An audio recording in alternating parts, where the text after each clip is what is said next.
All right, Commissioner Crawley, you were about to make a comment on the topic before your earth-shattering presentation sucked all the electricity out of San Mateo County. Yes, you're right, because I'm so electrifying, right? Anyway, so I don't know where I left off, but anyway. We didn't hear, you had barely stated your name and we got cut off, so please start from the beginning. Okay, essentially, as a member of the Joint Committee, we had a meeting on August the 2nd, and I believe I asked, the hard questions about the Communities Facilities District, who were the taxpayers. I asked about the sublessee issue, tried to, ask about the liability issues, just the financial issues as well. And during the discussion that we had before any of the disruptions happened, I felt very satisfied that my questions had been answered. But I know that the general manager touched on the possibility of the Community Facilities District, or the CFD, not being formed, and that was actually one of my biggest concerns. And so I asked about that and was assured that it would be a full-fledged CFD by April 2018. And I know that these things take time. My understanding is that once, I think OPD and the city of South San Francisco, and I think Kishiwai, the three taxing entities, as we discussed, or that was brought up earlier tonight, no residential taxpayers, all of that, so I'd asked those questions. But essentially, once this agreement happens on our end, the Community Facilities District process would begin immediately. So I feel confident that that Facilities District is going to happen, and therefore it'll help keep the fuel dock open. So I am totally in agreement with Commissioners Bernardo and Matoush on moving forward with this. Thank you. So, Right. if you need a motion, I will move to approve the implementation agreement facilitating the 2011 agreement and providing funding for fuel system upgrades. And I'd second that. I have a few comments. Can we, Commissioner Corrali, if you have the staff package there, could you move the motion as drafted in the staff report? Or would you like me to read that for you? Yeah, because I couldn't print it in. I'm just printing out the agenda. I can pull it up, but I don't have it right in front of me. The motion in the staff report reads, approve the implementation agreement as drafted, authorize the general manager to approve non-material changes to the text as may arise between this approval and that of the city, and sign the agreement conditioned on approval by the city and developer consent to formation of the Community Facilities District. Okay, that will be my motion. I'm trying to actually pull up the item. We have a So I'll second, move. and we have a request for another commissioner comment. Commissioner Brennan. Thank you.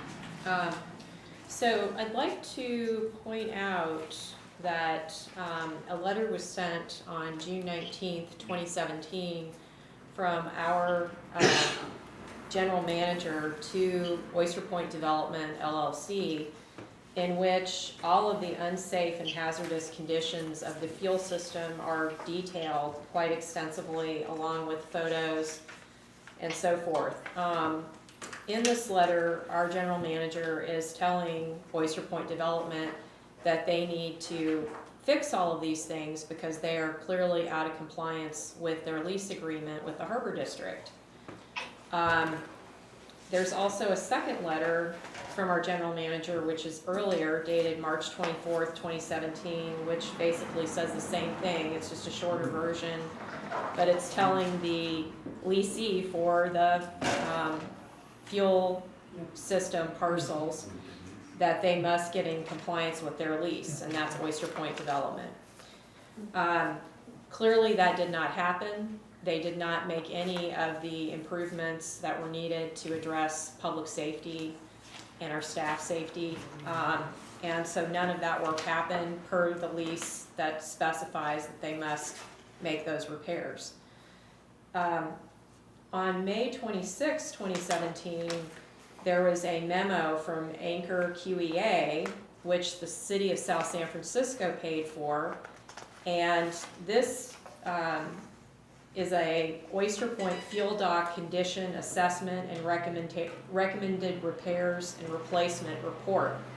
In this report, it details all types of hazardous conditions related to the fuel system. And it doesn't take much to make the assumption that it's going to cost more than $90,000. Now, clearly, the city knew back in May of 2017 that all of these repairs needed to be made. The district knew that the leasee, which was Oyster Point Development, had not been maintaining the facility properly, and that there was, let's just say, not so accurate reporting on what was happening with the fuel system. Yet nothing happened. Nobody closed down the system because it was unsafe. Nobody started making repairs because it was unsafe. Nobody complied with their lease, so Oyster Point Development did not comply with their lease. And now the money that has to be paid to cover all of this is not being paid by the developer, Oyster Point Development, who has the lease with the Harbor District. It is being paid by the taxpayers. And so to Commissioner Bernardo's point about other people's money, what we're doing here is we are spending other people's money to do work that the developer was bound to do by their lease agreement. And that is a big concern for me. So I'm not sure how we ended up where we are today, but it just doesn't jive with the leases. It doesn't jive with the May 17th report from Anchor QEA. I'm sorry, May 26th report. And it definitely does not jive with the very strongly worded letters that came from our general manager to the developer, telling them that they had to replace and fix all of these hazardous things, which were putting the public at risk. So for all of those reasons, there's no way that I would feel comfortable supporting this motion. I also want to point out that the EPA has said that, I received this from, let me just tell you who it's from, Mr. Kenneth Dixon, environmental engineer and California project officer with Underground Storage Tank Program, Land Division, US EPA. He says that in addition to all these other problems, there's the tanks. So there's two 10,000-gallon tanks. One's for diesel, one's for gasoline, best to understand it. And then there are fuel lines going from the tanks. The tanks are clear across the peninsula, so they're over closer to where the windsurfing area is, on the south side of the peninsula. The fuel dock is on the north side of the peninsula. And what he has pointed out to me in his email is that while it's true that the tanks technically don't have to be replaced until 2025, he says that because they are single line tanks, they're risky and that they should be removed sooner. And most places throughout California and throughout the rest of the nation, because this is the EPA, so this is federal, have already removed all single line tanks, and there are not very many of them left.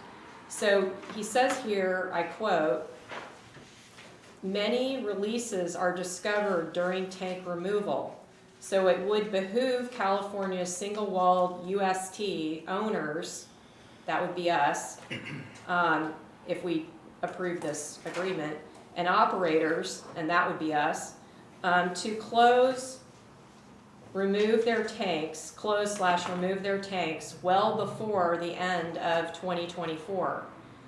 So what he's indicating is that once you get in there and you start the removal process, you could find all kinds of leaks and problems, and the same thing goes for the lines. So his advice is, and I'm just passing this on because I think it's important for us to know, is don't wait. We really need to remove these tanks now. We need to think about water quality, we need to think about the environment, and these tanks should not be in existence any longer. So I believe that if we are going to take on this responsibility, we need to move up the time frame for removing this dangerous and faulty equipment and bring it up to,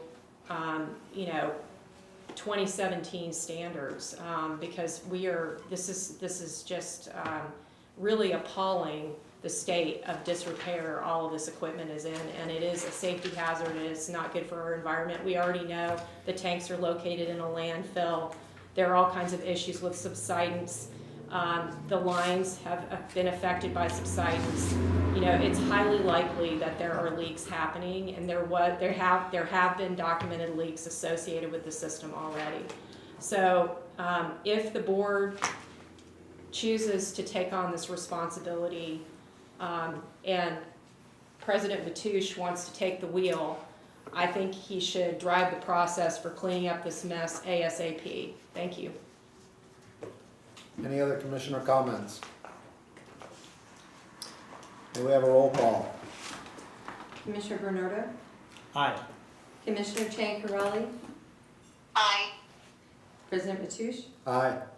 Commissioner Lorenz? No. Commissioner Brennan? No.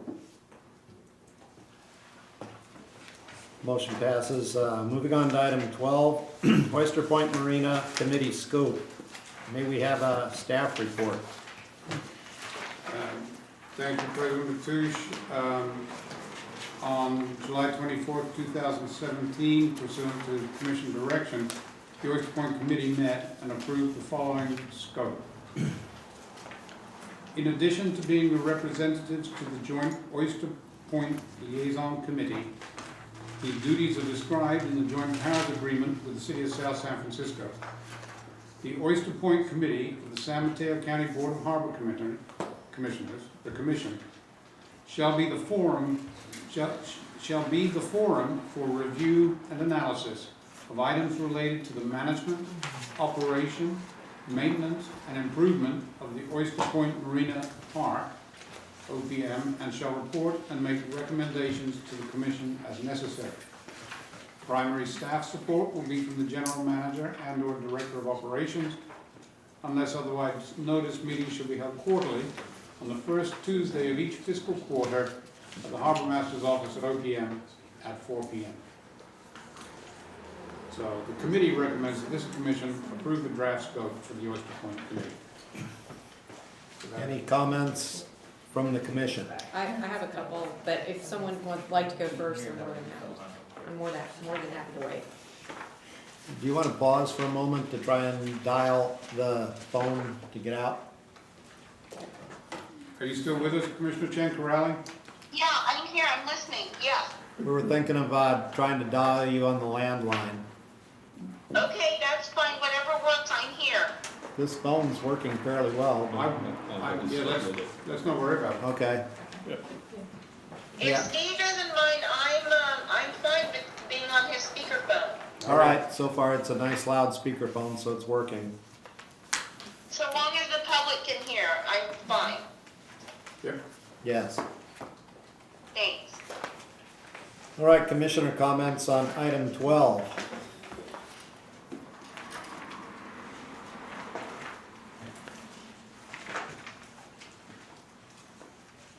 Commissioner Brennan? Okay, thank you. Trying to find that in my board packet. It's buried. Here it is. So I'd just like to say that, after reviewing the JPA and I think it was an amendment that, could you tell us, maybe staff could tell us a little bit about the history of the liaison committee related to the JPA? To the best of my recollection, the JPA was entered into by the city and the redevelopment agency and the Harbor District in 1977. That JPA originally envisioned a liaison committee with certain membership. In I can't remember the date offhand, but subsequent to that, I believe it was either the first or the second amendment to the JPA, changed the composition of the Oyster Point Joint Liaison Committee to 2 members of the City Council and 2 members of the Harbor Commission. I don't recall offhand the original composition of the Liaison Committee. Okay, thank you for that.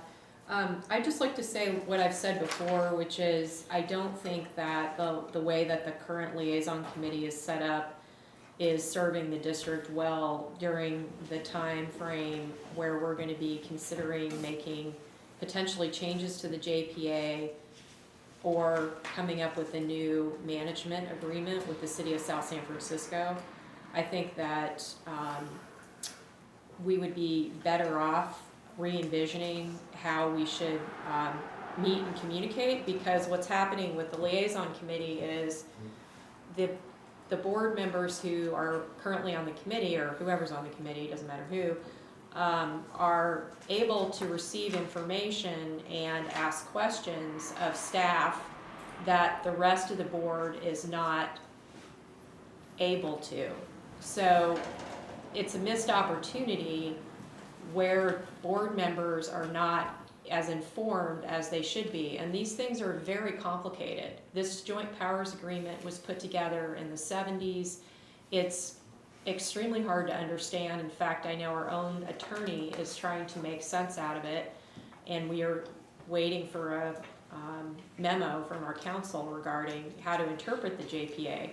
So there's a lot to understand about it, and I think it would be in the best interest of both the City Council and the Harbor Board of Commissioners to have joint meeting where each of those agencies were noticing meetings as special meetings of the full board and the full council, so that we could all meet and speak if we wish. It's not required to attend, just like none of our meetings are required attendance.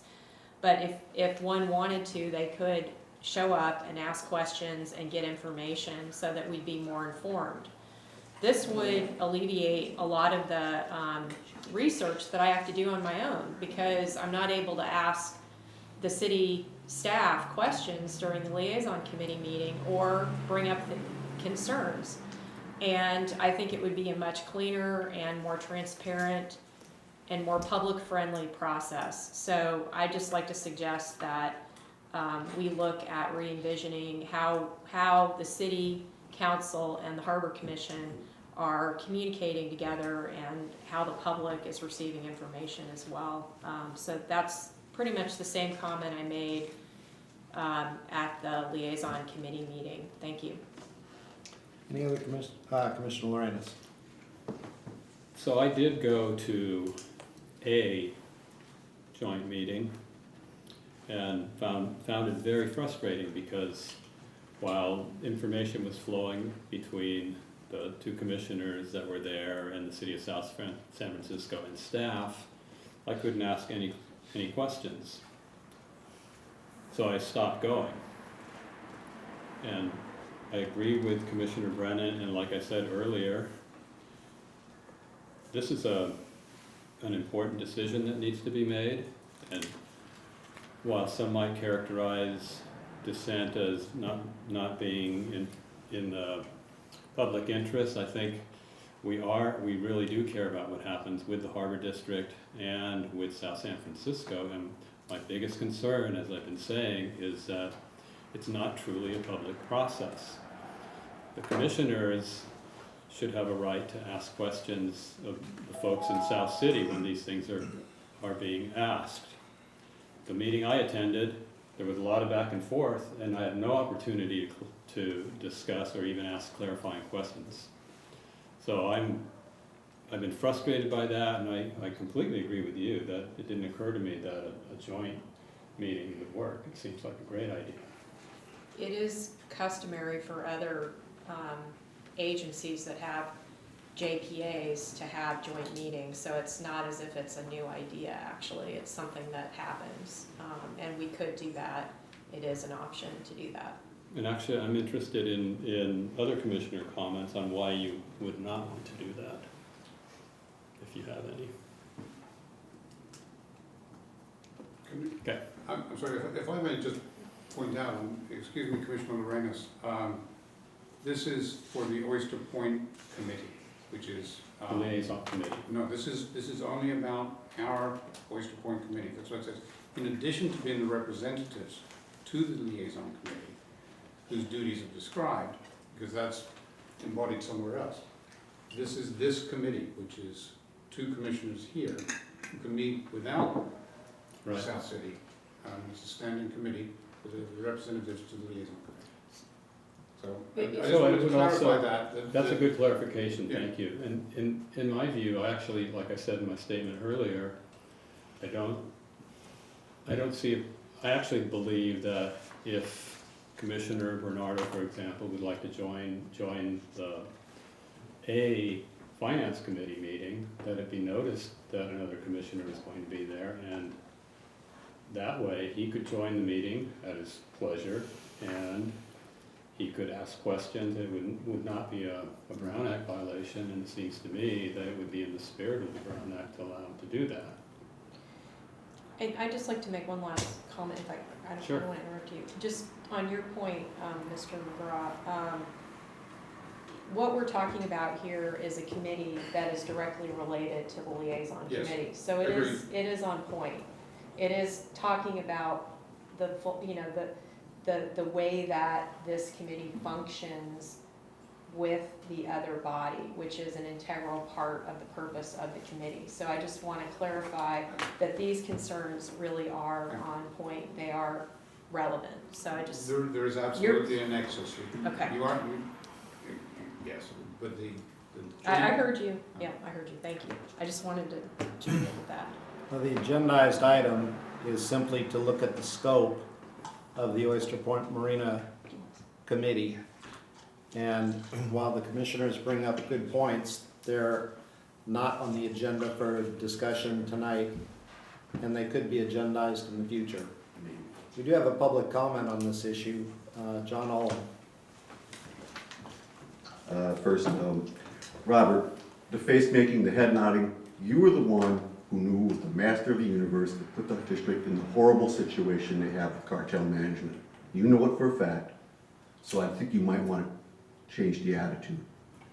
Anyways, Commissioner Matoush, I've done my best not to criticize you. I've really thought you were doing your best to lead this thing, save this district, get something done. This is completely bogus. The whole point of what you're trying to do is to move these meetings, when you discuss this kind of stuff, to 2:30 in the afternoon. Because that's when you have your little liaison meeting with Virginia. And you don't want these people to come in, and you know damn well I can't show up, and there ain't nobody in this room that knew anything about the gasoline or the gas pipe or electrocution or anything out there, and no one would unless somebody asks PRA requests or attends meetings and happens to hear things. This is nuts. This isn't why I worked for you. I mean, I don't understand this, Tom. Why are you doing this? This is exactly what this is meant to do. What other purpose is this? You want all discussions about what goes on out at Oyster Point Marina to occur someplace in the afternoon when there's nobody around. You don't want anybody there to hear what's going on. And then you're gonna go and have another negotiations with 2 other people at 2:30 in the afternoon up at City Hall in South San Francisco. How do you think we ended up with such a bad JPA? You don't think it was something like this? 2 guys sitting in the back room making a deal? Nobody's would have agreed to this kind of a JPA in the first place. We're supposed to be a management company out there, and you've been pumping in millions of dollars a year for property you don't own. Come and manage my house. I need a new roof. All right. Thank you. So what we have is a proposed scope. We have a motion to approve the proposed scope of the Oyster Point Committee. So moved. Robert, are you moving? Yes. I'll second. Roll call. Commissioner Bernardo? Aye. Commissioner Brennan? Aye. Commissioner Chen-Caroli? Aye. Commissioner Lorenz? Aye. Commissioner Matoush? Aye. Item 13 is the Finance Committee scope. May we have a staff report? Again, My name is Anita Pyle, I'm Director of Administrative Services. This commission directed each committee to develop a scope to describe the purview of the committee. The Finance Committee reviewed a scope that was originally developed by the committee in 2015 and approved it at their meeting on August 10th, 2017, with a few minor revisions. The drafted scope is attached to the staff report for the public's benefit. I'll read it. The mission statement is for the Finance Committee is stated at the top of the scope is to develop and communicate district financial plan while protecting and managing district income and assets. And then the items that the scope is stating that would be the responsibilities of the Finance Committee. First is budgeting and financial planning, under which falls developing long-range financial goal recommendations along with funding strategies to achieve them, developing multi-year operating budget recommendations that integrate strategic plan, objectives, and initiatives. Second item is reporting, develop useful and readable report formats, develop a list of desired reports noting the level of detail, frequency, deadlines, and recipients of these reports. Consider the implications of the reports. Under internal controls and accountability policies, review, approve financial policies and procedures, work with auditor to review and advise internal controls, create, approve, and update as necessary policies that help ensure the assets of the organization are protected, work with auditor to ensure policies and procedures for financial transactions are documented in a manual, and the manual is reviewed annually and updated as necessary. Increase access to information about district finances, increase access to new technologies for openness and accountability. Under audit, recruit and recommend auditor, review the draft audit, review the management recommendation letter from the auditor, and ensure follow-up on any issues mentioned. Under investments, review investment policy at least annually and update if necessary. Ensure provisions of the policy are followed. Evaluate investment portfolio, guidelines on the asset allocation of the portfolio based on a predetermined level of risk tolerance, authorizations for executing transactions, and disposition of earned income, etc. And then there's two footnotes. First is the San Mateo County Harbor District Finance Committee is an advisory committee to the San Mateo County Harbor Commission. The second is this list of responsibilities was originally drafted and approved by the Finance Committee on September 28, 2015. The committee members at that time included Sabrina Brennan, Tom Matoush, and Bud Gratz. The committee recommends that this commission approve the draft scope for the Finance Committee. Commissioner comments, please.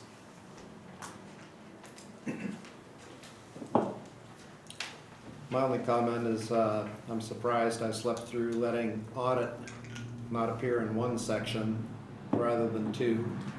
But notwithstanding that slight comment, if there's no comments and there's no public comment, may we have a roll call? I have a comment. I'd just like to say that when I worked on these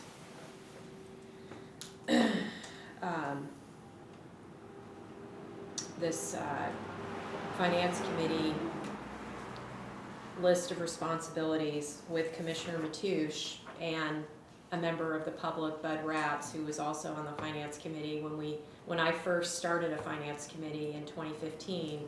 The first time this district has ever had a Finance Committee was 2015.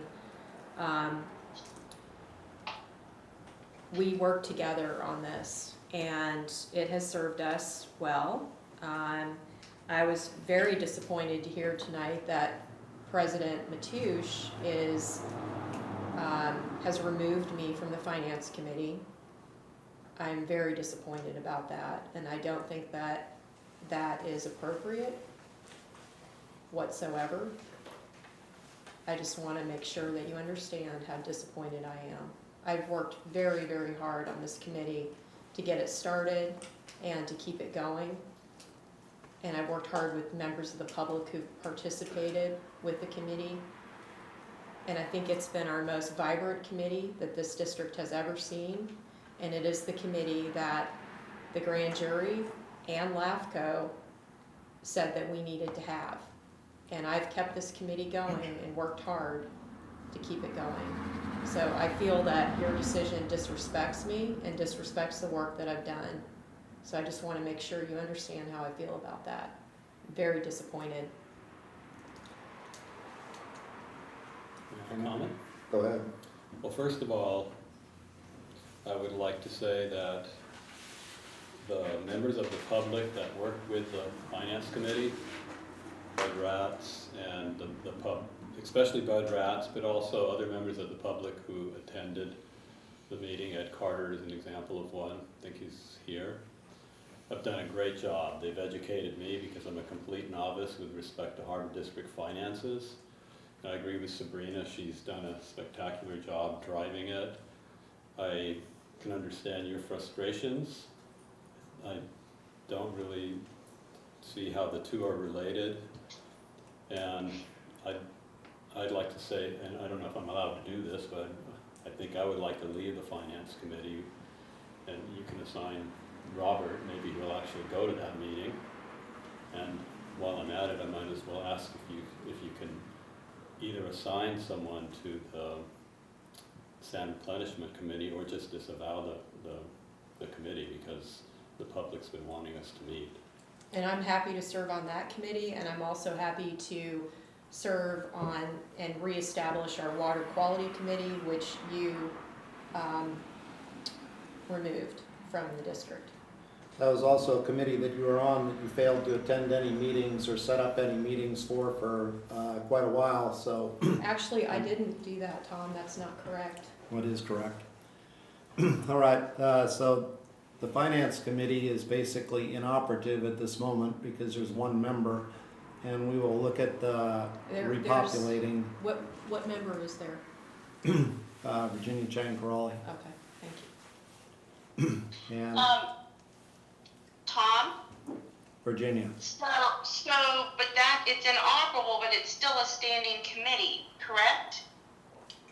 Just because it's inoperable doesn't mean it can't be a standing Well, committee. that's correct. So if it's a standing committee, we could still approve the scope tonight.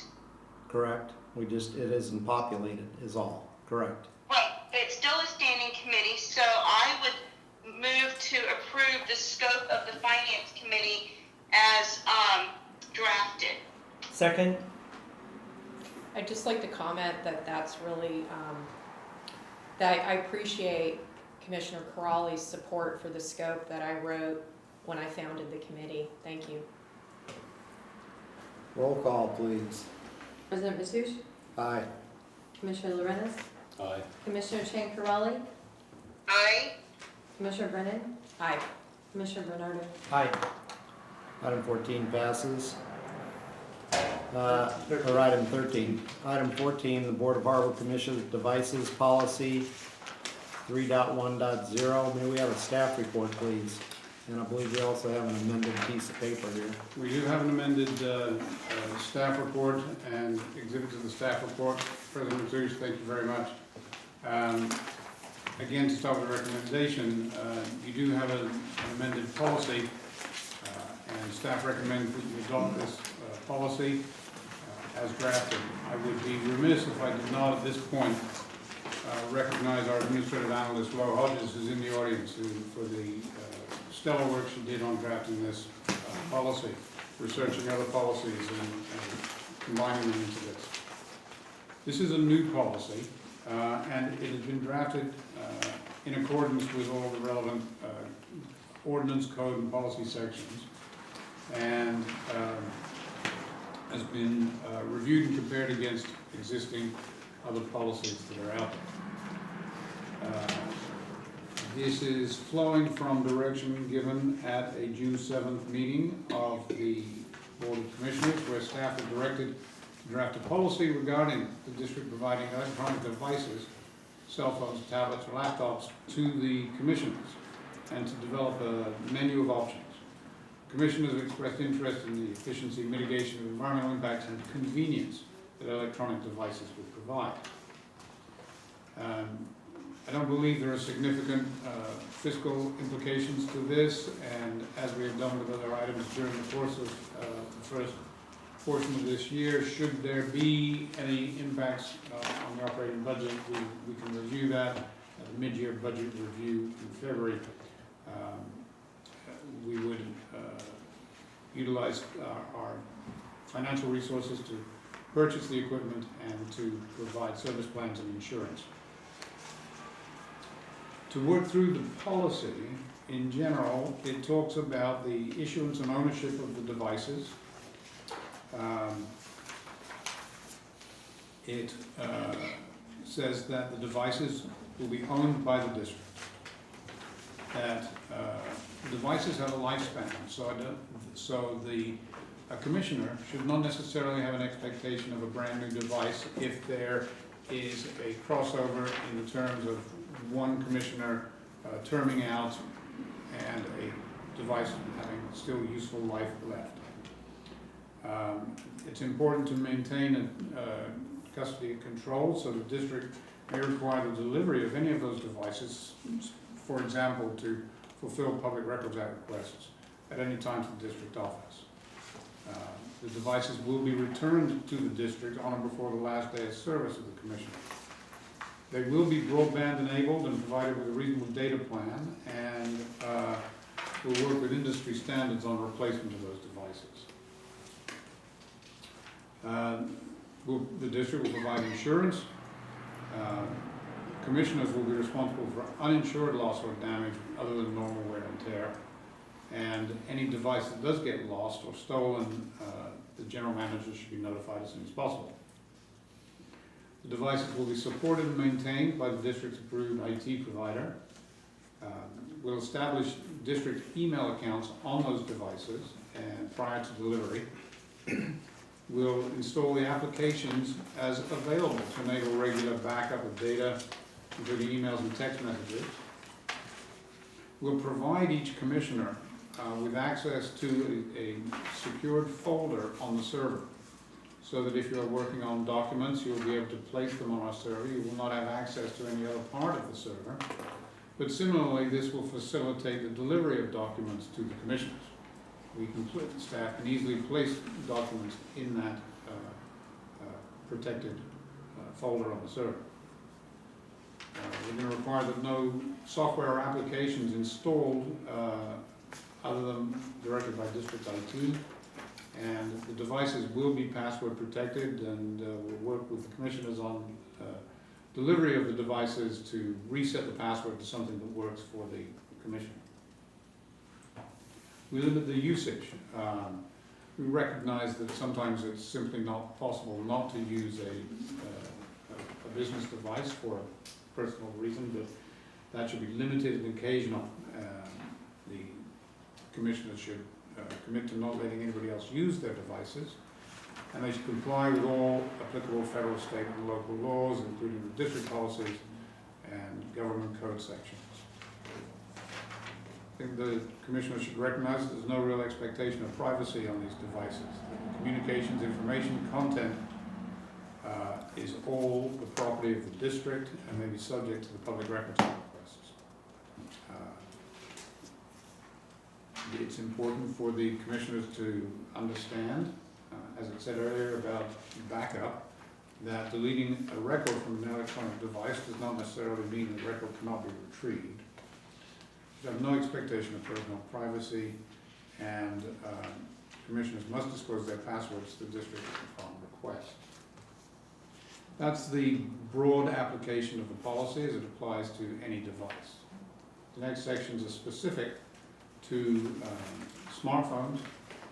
We tried to craft a policy that was broad enough to not require updating at any point in the future, but specific enough to allow general guidelines. So we said that you choose an industry standard smartphone, the equivalent of, for 2017, an iPhone 7 or Galaxy 7 S7 model.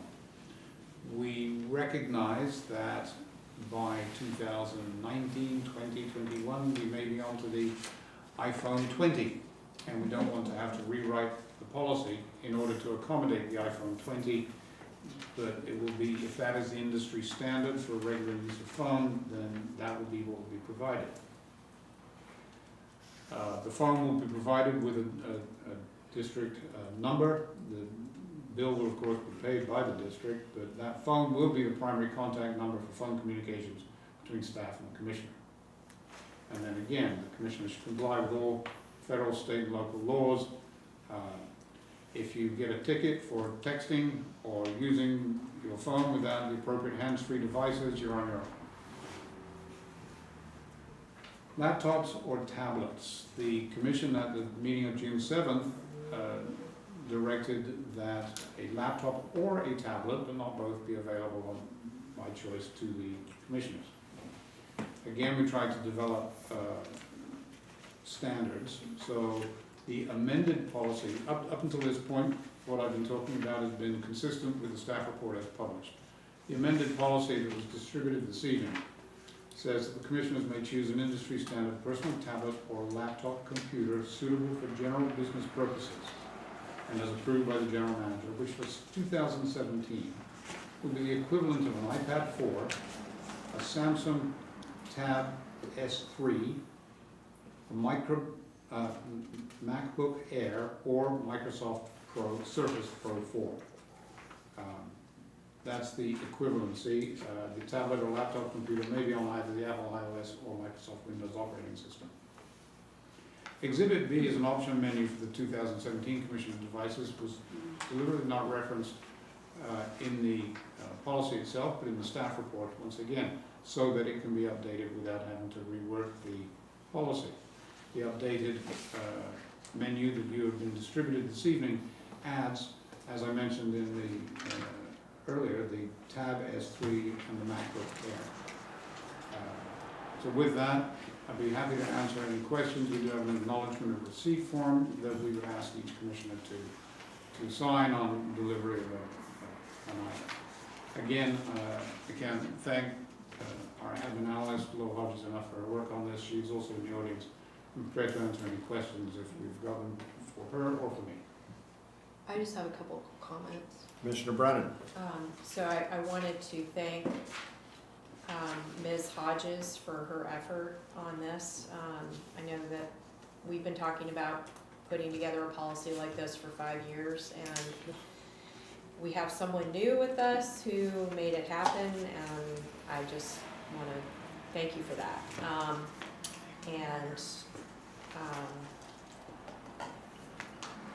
I support the policy. I'd like to make a motion to approve policy 3.1.1, district provided electronic devices for commissioners as recommended by staff. Second. We have a motion and a second. Any more comments? I have one comment, more of a question. First comment is thank you very much. I thank you for your work on this. It's great that that's going to go that direction. It'll go a long way to solving problems and PRA requests and such, and make it a lot easier. It also should make it easier for us to access data and also input data. I think the communication will be much better. Question I have is there wasn't any mention of security software, and that's maybe for a very good reason, but Security, so can you be clarified? so virus protection. Virus protection is absolutely, yes, of course. Okay, I think that because it's you have password protection in there, but we have password protection. I didn't see anything with respect to. Yeah, I could have just missed it. I don't think we specifically called out antivirus software, but we wouldn't release a device That's without what I it. thought. Okay. That was the thought behind J. Yeah, Great, thank you. okay. Can we have, if there's no more comments from the commission? May we have a roll call vote? Commissioner Brennan? Aye. Commissioner Lorenz? Aye. President Mateusz? Aye. Commissioner Chiancarelli? Aye. Commissioner Bernardo?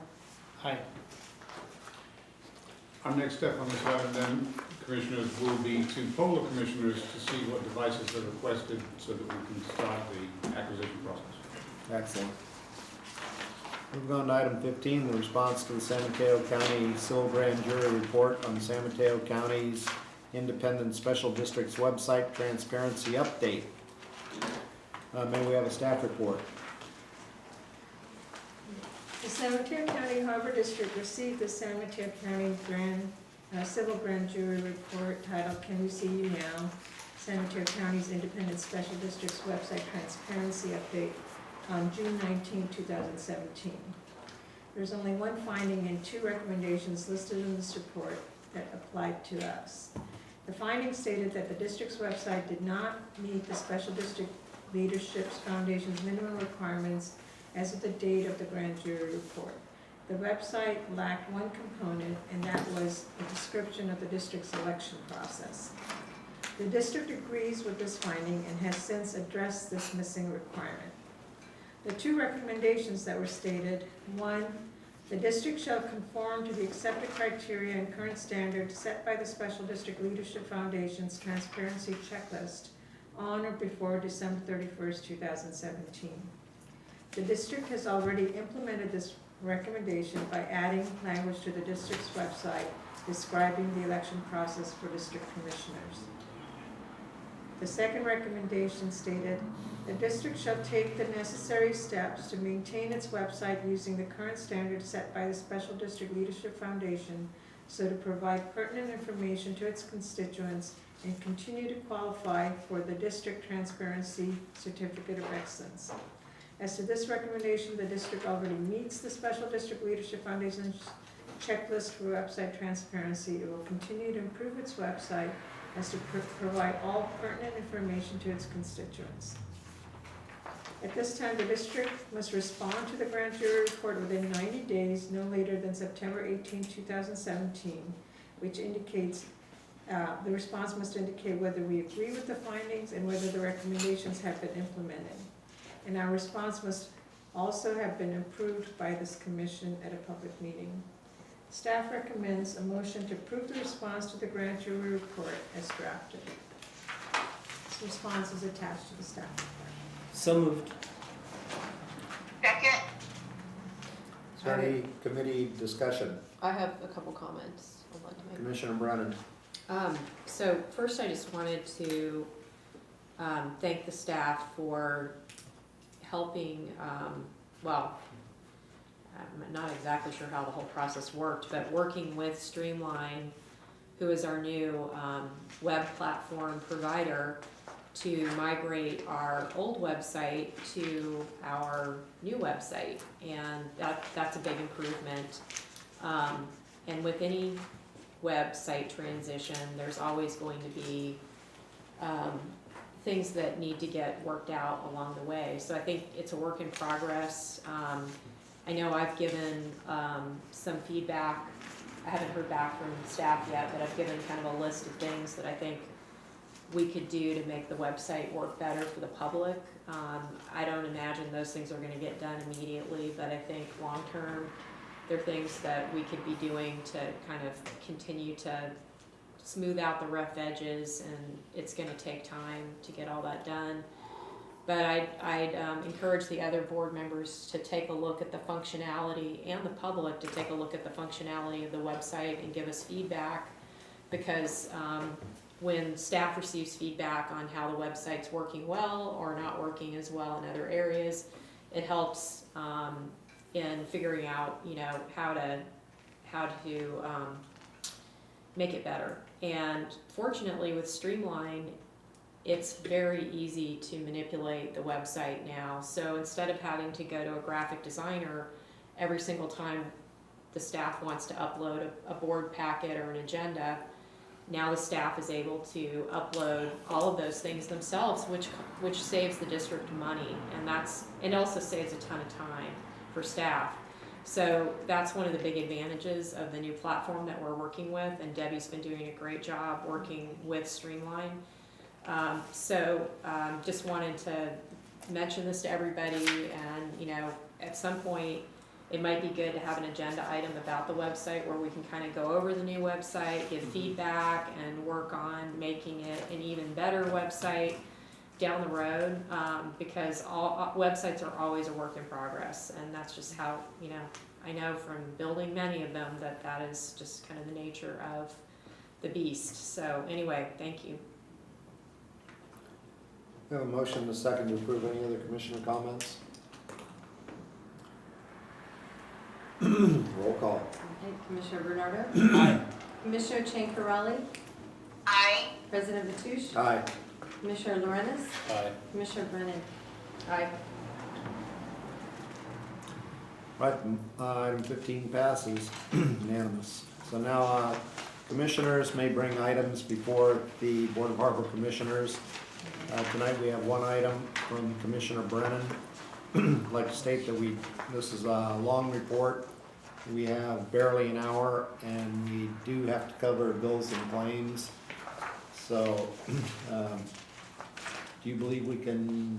I can get finish through it? this really quick. All right, Yeah. excellent, thank you. So item 16 is an agenda item I requested, and ideally, this item would have been heard in advance of approving item 11, which related to the, what do we call that agreement? Implementation. The Oyster Point Marina implementation agreement.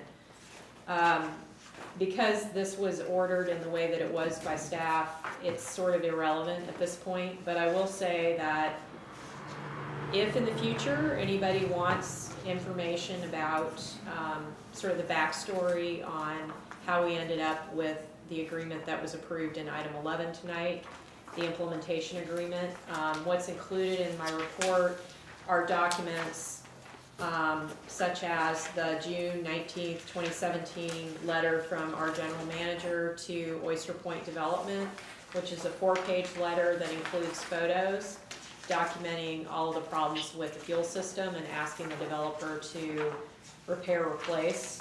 And then also includes the March 24th, 2017 letter from our general manager to the developer, similar type of letter. It includes the May 26th, 2017 memo from Anchor QEA, which is the Oyster Point Fuel Dock Condition Assessment and Recommended Repairs and Replacement, which is the basis for the cost that was included in item 11.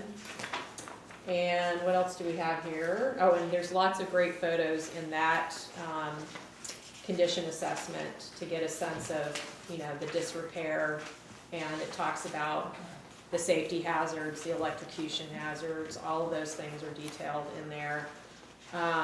There's also the, hold on, the previous version of the implementation agreement that was discussed at the liaison committee meeting. That was last week, correct? The liaison committee? Yeah, when was that? It was 2 weeks ago. 2 weeks ago, which was held at 2 o'clock in the conference room at City Hall in South San Francisco. And what else do we have? There's the leases, the lease agreement, which details that the developer is responsible for making all the repairs that the district is now essentially on the hook for, and hopefully will eventually get paid back when this taxing district is set up, if it's set up. And yeah, the leases, I'm trying to see if there's anything else in here.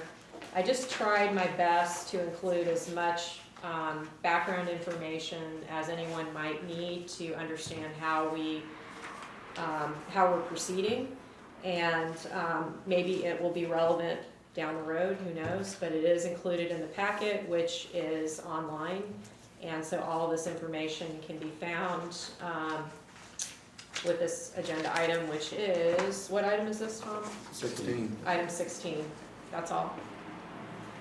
Excellent. Any commissioner comments? Our information item on number 16 has been received and so noted. Thank you. Going on to the items that were pulled off of consent that we're about to review. Start out with item 1, bills and claims. Got a couple of requests to pull item 1. Commissioner Brennan? Yeah. If, I didn't know that Commissioner Farley pulled it, so why don't you let her go first? She didn't, you did. Oh, okay, so it's just me. So I pulled this item purely because I wanted to bring to the board's attention that our legal fees continue to be very high. We have the June legal expenses included on this bills and claims report. And for June, the total is just with our general counsel, Hanson Bridget, is $63,495.47. As you probably know, the Finance Committee has been asking for over a year to get a report on the legal fees as a spreadsheet so that we can see how much our legal fees are per month, per year. And we have that information through, I think, 2015, but we haven't gotten the last 2 years. And I think it's important for the board to track legal fees so that we can see what those costs are and we can try to, rein it in wherever possible. So hopefully the new Finance Committee, when it's populated, will continue that good work. Thank you. Tom? Virginia? I'm glad that this item got pulled off because I do have a question regarding the CalCard expenses vis-a-vis the items that I did want to pull off, which were items 9 and 10. So if we could kind of lump them together, because they are lumped together, then we can dispense with 9 and 10. But essentially, I think even a few months ago at one of our meetings, I think it was the April, May, or June meeting, probably April or May, I had asked that some of our expenses for the commissioners kind of be itemized. And so the CalCard expenses just have, and I'm assuming these are for these CSDA, the CSDA conference that Commissioner Brennan and I attended. So I'm just wondering if there's any way to itemize the 5 expenses and attribute them to these specific commissioners, just so that we know and can keep track of who is spending what, which is something I'd asked for a few months ago. So that's really my comment about that with those 3 consent items. I'd just like to follow up on that and state so that everybody's clear that commissioners do not receive credit cards on this board. So no commissioners that I'm aware of have a credit card for the Harbor District. So whatever charges Commissioner Crowley's speaking of are charges that the staff made on CalCards, not the commissioners. And that's correct. And and so I would think that the staff would have been able to attribute those expenses to either you or me, right? Because we were on the agenda for items 9 and 10. But yes, I agree. This is something that these are charges that were made by the Harbor District, not by Commissioner Brennan or me. That is correct, Commissioner Chancarelli. We do use the district supplied CalCard when making conference registrations and hotel reservations for commissioners and staff. We recognize that those expenses are built into the budget for training and professional development, and that's reflected in the staff reports on 9 and 10. And this is certainly something that the staff could do for the board, but the board requested in early 2016, I think it was, that commission, which had been separate, and administration were rolled up into one, which has been my personal experience, that the commission expenses are just enclosed in administration. Right, no, I understand. I was just wondering if they could be broken down since, we know that they were for the CSDA charges. I mean, I think that my charge for the Embassy Suites Hotel Napa, right, I think that may be mine. But anyway, the point is that I think that the public deserve to know, who these expenses are attributed to, even though we're not necessarily charging individually. But, we are, based on our policies, required to give these reports. So that, I mean, I get how these charges are done. I was just wondering if we can itemize it, which is, I think, what I'd asked for like 3 or 4 meetings ago. And just to follow up on that, I'm pretty sure that I have not provided an expense report to the district for that trip, so I have not asked the district to reimburse me for travel-related costs for that California Special Districts Association training, to date. Yeah, so from this expense report, it doesn't look like that. So any kind of clarification that staff can give us, I think would be great. Perhaps staff could back out the 2904-24 and bring it back next month and then approve. The balance of that would be, if you took the 340-772-43, back out 2904-24, you get 337-868-19. Can I recommend that we come back with any detail that the commission requests, but that you approve the payment regardless? Yeah, All right. that makes very sense. And and we have a policy on expense, so maybe we need to do Yes. whatever the policy says. Yes, the policy on expense reimbursement is for reimbursement to commissioners for expenses incurred by the commissioner for which the commissioner requests reimbursement. And in fact, there's also a state law that says that we have to report annually any individual reimbursement in excess of $100. And we did that last month, we're doing it next month? I can't remember. It's coming up soon, I think.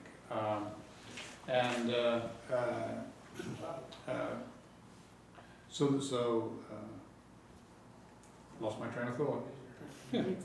Okay, so are we ready to vote? The recommendation, is there a motion to approve the, I move that we approve bills and claims. Second. for the amount Oh, of, wait a second. Are we, I'm sorry. I probably missed this, but what are we approving? The 337 or the 340? there's a request from staff to approve the entire amount, 340-772 and 43 cents. I move that we approve bills and claims in the amount of $340,772.43. And that staff will bring us detail next month. Second. Correct? Okay, great, thanks. Second? Second. And there's also a second part to the motion, as we do every month, pre-approve 350,000 bills and claims until next meeting date. And pre-approve 300 and how much? 50,000 50,000 until the next meeting date. Until the next meeting date. This is the standard motion that we do every Okay. month. Right. it's not I written second. here, but. We're Oh, I clear on see. the motion? Okay. A second. Yep, Okay. Roll call. thank you. Commissioner Brennan? Aye. Commissioner Lorenz? Aye. President Mateusz? Aye. Commissioner Chancarelli? Aye. Commissioner Bernardo? Aye. All right, So Tom, then let's just not, I guess for my items 9 and 10, we don't have to discuss them. I've asked for them to be pulled, so no big deal. Or do we need to approve that still? I guess well, we we do. still have to approve them. Well, Okay, you never don't mind. really, they're information only. Okay. Oh, okay, thank you. But if you don't want to discuss them, then Well, we made a motion, we approved bills and claims and we accepted them, so I would Okay. think we would wanna include them. okay. Somebody wanna make a motion to approve 9 and 10 now? So moved. Second. Any comments? Roll call. Commissioner Brennan? Aye. Commissioner Lorenz? Aye. President Mateusz? Aye. Commissioner Chancarelli? Aye. Commissioner Bernardo? Aye. Okay, moving on to item 3. Item number 3 is fourth quarter budget review. After reviewing expenditures for last fiscal year, 2016-2017, it has been determined that we need additional funds to pay for contractual services and payments to other agencies than what we had budgeted. However, we will have significant savings in the salaries and benefits category. The increased expenditures are primarily due to two reasons. One, the search for the Director of Administrative Services position taking longer than anticipated and therefore having increased costs for the interim Director of Administrative Services paid to Regional Government Services. And two, the increase in district's cost share for the San Mateo County election. Therefore, staff recommends that this commission authorize a change in the fiscal year 2016-17 budget appropriation levels by decreasing salaries and benefits by $300,000 and increasing operating expenses by $300,000. Commissioner Brennan requested to pull this, so I believe that she could lead off our comments. Thank you. So I read this and I just didn't understand what it meant, so I thought maybe you could put it into layman's terms for us. We just need to move funds from one category to another because our expenses are higher in one category and lower in another. So all we're doing, we're not adding any monies to the budget, we're just moving it from salaries and wages because we have a lot of savings there and putting it in operating expenses so we can pay for our contractual services, which were higher than anticipated for the regional government services because Glenn stayed longer than we thought because Okay. it took longer to hire, and also for the election. Okay, so we were paying that contractor $25,000 a month, correct? I'm not sure the So exact that- amount, but I can tell you how much it was for the year, or, let's see if I have the report.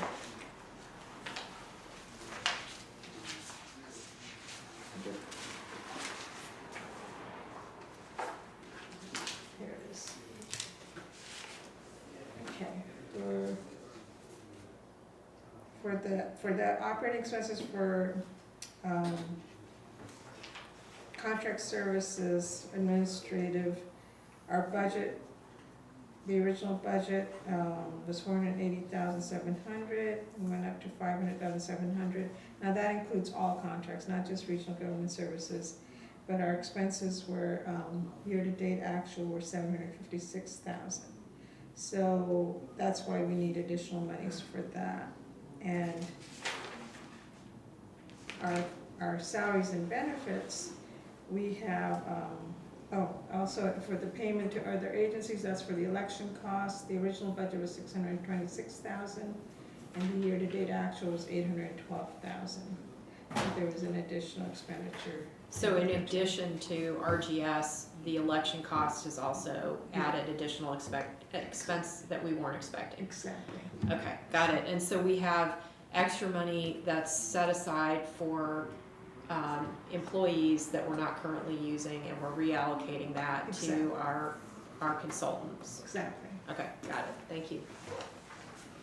Any other discussion? Motion to approve? So moved. Second. And I want to thank Anita for a great report. Thank you. You're welcome. should we read the motion? Since it has to do with money? Yeah. Robert, do you want to read it? Sure, one sec here. Thank you.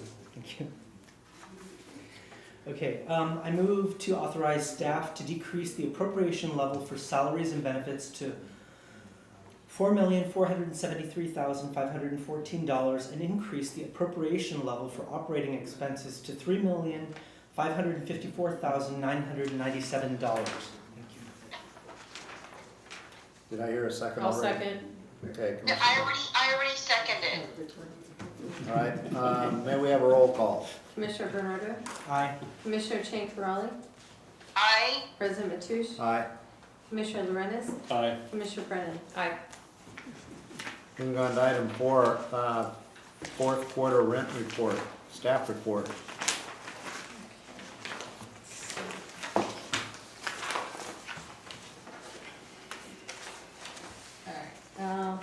This is just an informational item that provides a comparative report of lessee and commercial activity permit revenue for the year by quarter. There are no recommendations or approvals by the commission requested by staff. Commissioner Brennan had requested this be pulled. Thank you. So I thought this would be a good opportunity. I was sort of anticipating that the board was probably going to approve the item 11 agreement. And so now that that's happened, we have ceded a lot of lease property at Oyster Point Marina. So I was wondering if staff could, based on the rent report, explain to us how much money we're going to be losing per year now that we don't have those leases.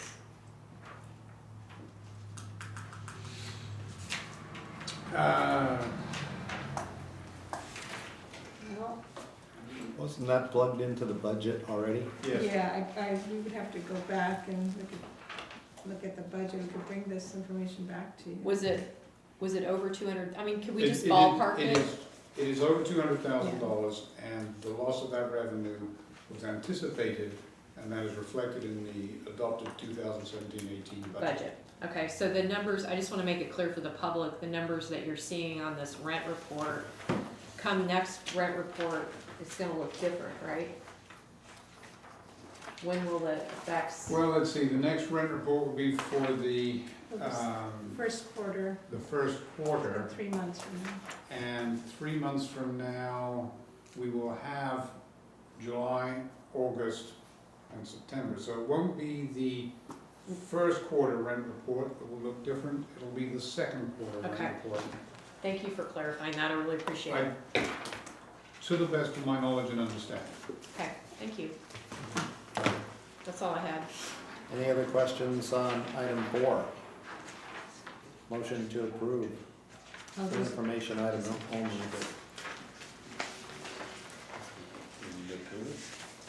Okay, I guess we've been approving everything else of the vote. I move we approve it. Second. All right, roll call, please. Commissioner Brennan, Aye. Commissioner Lorenz, Aye. President Mateusz, Aye. Commissioner Chankrali, I, Commissioner Bernardo. Aye. Commissioners, to be commended, we're almost to the end and we have one item left. Item 8, July activity reports. We have actually, since this is information only and to be read, I think we could have Commissioner Brennan's concerns about the activity reports. Well, again, I know I've mentioned this before, we used to always have the activity reports as part of our discussion, where we had our director of operations, our finance director, and our general manager each give their report orally, and not verbatim, but at least give us the highlights. And for the last year or so, I guess, how long has it been now? They've been on consent More than a year. for more than a year. Since Mr. McGraw came to work for the district, they were moved to consent. And I just wanted to, again, voice concern about that, because I feel like I'm not as connected to what our staff is doing by not hearing these reports, because it was always a great time to be able to ask questions and get the highlights of you know, who's doing what, and get more of the boots on the ground sort of window into the district, which, you know, we can sit here at these meetings and look at paperwork and make decisions, but if we don't know what's actually really happening out in the field at the marinas, then we're, I think, not able to do our jobs as well. So I miss having those reports. I just wanted to mention that again. I know here with, And Commissioner Brennan, if I can interrupt for just 1 second, and let me say, and I have been thinking about this since last month, and I think that, you know, our meetings are regularly quite busy. It's unusual that we're this early, but certainly we can set up a different section on the agenda so that activity reports are not part of consent, but at the end of the meeting, so that if there's time, we can spend as much time as you want talking about. okay, I think that would be great. So we would do that, so that would be, if we were looking at this meeting as an example, it would be after G, which is discussion action on full consent, would be H, activity reports, and then I would be adjourned. Okay, and I guess since we have a little bit of time here, what I'd love to have happen tonight is if our GM, our Director of Operations, and our Finance Director could maybe just give us some highlights about things staff have been working on, or if there's any, if you don't have anything, don't bother, but if there's anything you think we might want to know about, if you could just try to be brief, because I know President Mateusz really likes to end the meetings as quickly as possible, so let's, move it along. Also, just to be cognizant of the Brown Act, is that these activity reports are not opportunities for discussions on items that should be agendized so the public can, that's the purpose of limiting the comments to the activity report. So I'm not sure the Brown Act would smile upon just sort of a free-for-all discussion of what's been going on this month. I think the idea was to get the staff to tell us based on the report what the highlights are. I've really got If there is anything. nothing much more to add than what is in the report or is in any of the staff reports that were part of the board package. I think the board package as a whole is what your management staff have been working on this last month. I know that John has been remarkably quiet this month, but last month he was in the hot seat from the beginning of the meeting to the end. And so that's just the way it shakes out sometimes. But I think the board package as a whole is what we've been doing. Okay. I can talk briefly about operations. At Phil Point Harbor, we had 750 launches at the boat ramp, due largely to the extremely active salmon bite. The trailer parking was a challenge, as you're all aware, I'm sure. We opened up the Perch Beach volleyball area because those courts have been taken down temporarily anyway, so we were able to try to maximize any parking space. The occupancy at Phil Point Harbor for July also reflected the salmon bite. We had over 100% occupancy. Staff led by John Draper as a team did an excellent job, as they always do, in order to maximize space. All empty docks were utilized. Those regular tenants that were in the yard or gone that notified us, we were able to use those slips as well to in fact double book some of the berths to provide additional dockage to meet the demand. Phil Point Harbor had 19 search and rescue law enforcement calls. Phil Point Harbor staff, Deputy Harbor Masters Pemberton and Madrigal responded to an emergency call from a vessel in distress on Dunes Beach, where they successfully saved the vessel, which resulted in a letter that I quoted in the staff report or in the activity report, a letter of appreciation from the rescued family. Phil Point Harbor also hosted the Farm, Fish, and Flowers tour event on July 29th. Phil Point Harbor team member Deputy Harbor Master Carrie Smith assisted in the event, invited visitors for a behind-the-scenes tour of the facilities and operations, a tour of the working harbor to learn about sustainable fishing practices. Deputy Harbor Master Carrie Smith's actions resulted in another letter of commendation from the President of Half Moon Bay Coastside Chamber of Commerce. Oyster Point Marina, led by Jim Merlot's efforts and his team, increased the occupancy again up to 78% for July, and that is reflectant on all of the excellent job that they've been doing to weed out, you know, the percentage of berths that are occupied don't always reflect the revenue that we're generating. Unfortunately, some of the more challenging historic vessels have been there without paying us. So our occupancy level took a dip as we moved on some of these vessels, and they were able to increase it again up to the 78% mark, to a quite remarkable job. We had 12 search and rescue, fire, Coast Guard, police calls there.